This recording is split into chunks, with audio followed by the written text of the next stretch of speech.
Vehicle Visionary. My name is Tom Tompkins. I am the host and founder of Vehicle Visionary, and today I would like to introduce you to the 2015 Alfa Romeo 4C. This is probably the most practical car for what it can do, for the horsepower to weight ratio, and everything that it offers. Let me show you a little bit closer look as to what this amazing car is all about.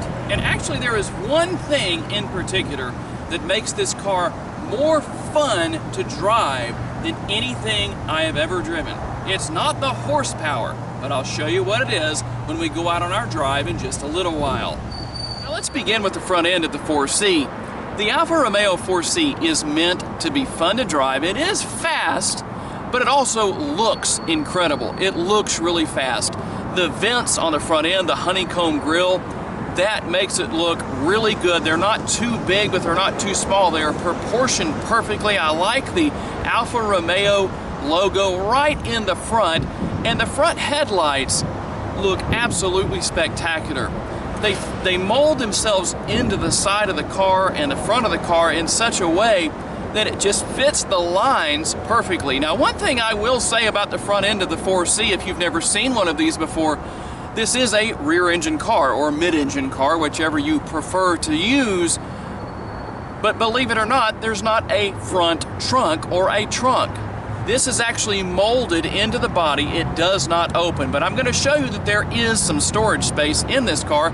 It actually does have a trunk. We'll take a look at that in just a minute. Now, before we take a look at the engine, let me tell you a little bit about some of the numbers that this car produces on the drag strip. It does 0 to 60 in 4.1 seconds. It will run the quarter mile in the 1270 range at a top speed of 107 miles per hour. So what exactly motivates the Alfa Romeo 4C? Let's take a look, and I'll show you the engine, and I'll also show you the storage in this car as well. Now, before we actually get to the engine specs themselves, there is a little bit of trunk space back here in the 4C. It is just a little bit, enough for maybe a little road trip during the day or something like that. I mean, let's face the facts. This car is not meant to be daily driven. That would be pretty much impossible, and I'll show you why. But as you can see on your screen right now, there is a little bit of room back here in the engine bay. And so there is some space, depending on what your needs might be. If you pick up a few minor groceries, nothing major, but yeah. So instead of having the front trunk or the frunk, as a lot of supercars do, you actually have more conventional space in the back. It may not be a whole lot, but it is back here. Now, I really like the way the back of the 4C is designed, especially what you might call the bonnet or the hood, whichever you choose to use. It is covered in glass, so you can always see the engine. I think that's a nice touch.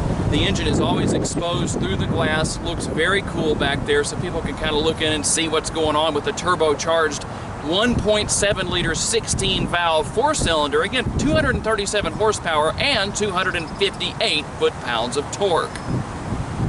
Now, when it comes to opening the rear hatch of the 4C, there's simply a little lever on the inside of the driver's side door. You just reach in and just pull that up, and then you come back and you raise the hatch up. There is no shocks to help it stand up on its own, so you will have to actually use the stand that's provided, as you can see on your screen, to just hold it up. No big deal. It has dual exhaust, a nice rear diffuser, large rear tail lights. I just like the design back here. It looks really nice. It looks racy. This entire car looks racy from pretty much all angles. But how about the interior? Let's take a look at that, and then we'll take it out on the road. But first, how about an exhaust clip?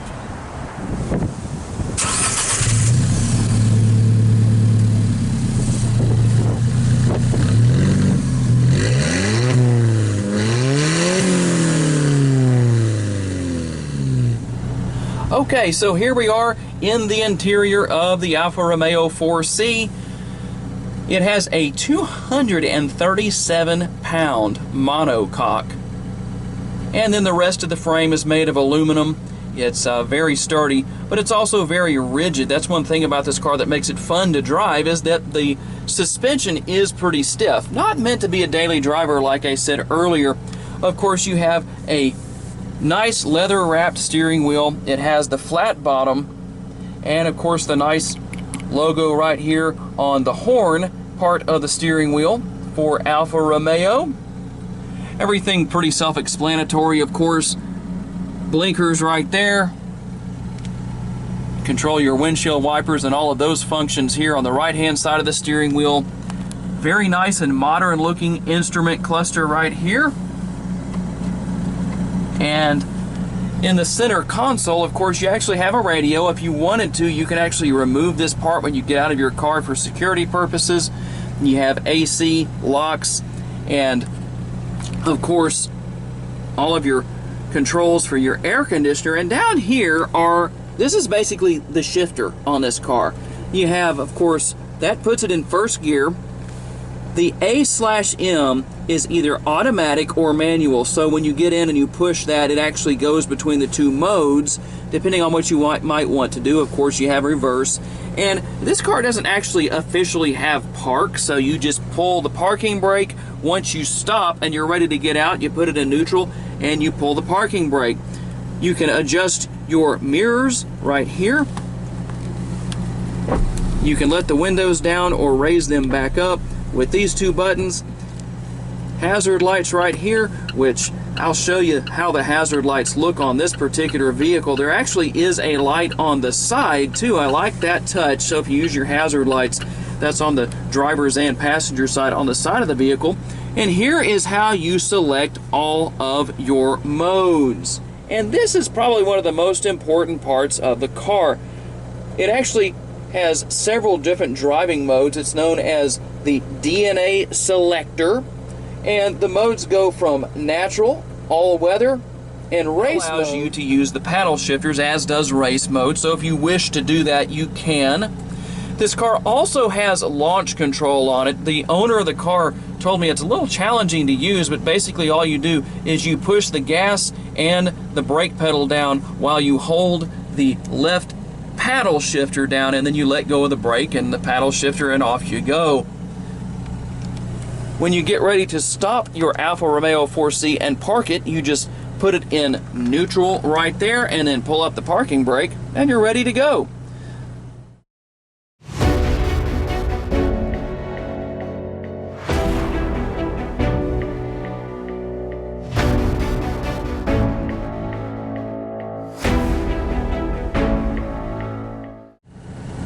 I do want to talk about the interior just a little bit more. Of course, you have, as we talked about, the leather wrapped steering wheel, flat bottom. I like that touch. It has the red stitching around the inside of the steering wheel. Just really sets that off. There's a lot of red stitching in this carbon fiber and leather filled interior. There also is one little area for storage between the driver and passenger seat, just this little pocket basically. There's no glove box.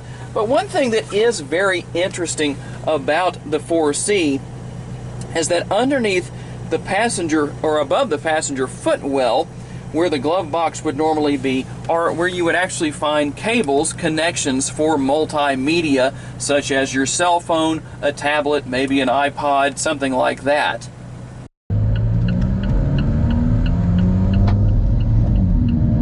Okay guys, here we go out on the road with the Alfa Romeo 4C. Here's the whole thing with this. I haven't said this yet in the video, but what makes this car so fun to drive is that it has no power steering. And so when it's all said and done, you feel a lot more involved in driving the 4C than you would otherwise. You pretty much have to drive it with two hands on the steering wheel. And it's a really, really fun little ride. The suspension is a little bit stiff, but that's what it's meant to be. That's one reason why you wouldn't want this necessarily as a daily driver. But it's all part of the experience. It handles a lot like a go-kart. The steering is very, very responsive, but it's also nice and tight. So you're not really going to have the same driving experience you would, say, in a Corvette or a Lamborghini Huracan, or you know, I did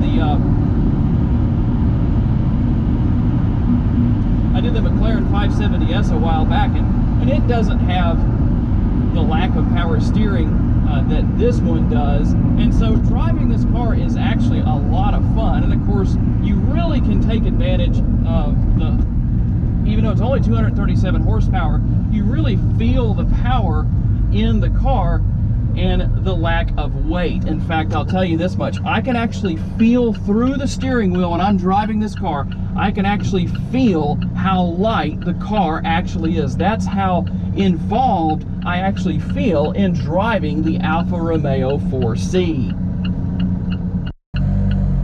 Now, until you get moving a little bit, it's hard to turn the steering wheel. In fact, it's so difficult to turn the steering wheel in this car unless you're moving. It would be easier to get out and actually manually turn the front wheels by hand than it is with the steering wheel. But once you get moving, it's very easy. It's a really enjoyable car to drive. And with the double clutch transmission, it runs really well. It'll accelerate nicely. I mean, just right there. I just barely got on it a little bit, but I'll tell you what, it wants to go down the road. I would love to track this car one day, and I don't know if that's going to happen, if I could actually get in one.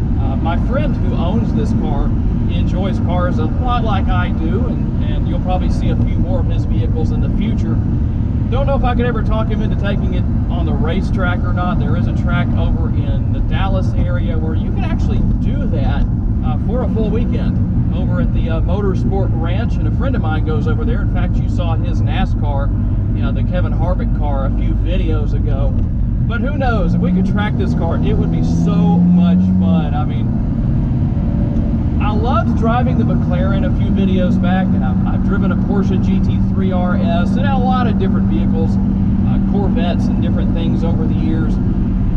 But I have to say, my favorite car to drive has to be this 4C, simply because of the fact of how involved you feel in actually driving this car. I mean, it is just awesome.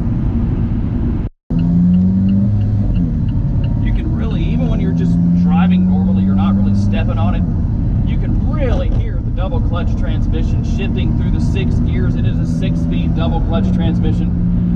There's just no other experience like that. It just has a certain feel to it.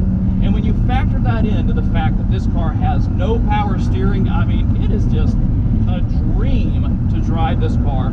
So I'm about to pull back into my friend's place of business, and I would really like to thank him for the gracious opportunity of reviewing this Alfa Romeo 4C. I hope everybody enjoyed the video. Remember, if you did, hit the thumbs up button. If you didn't, make sure to hit the thumbs down button twice.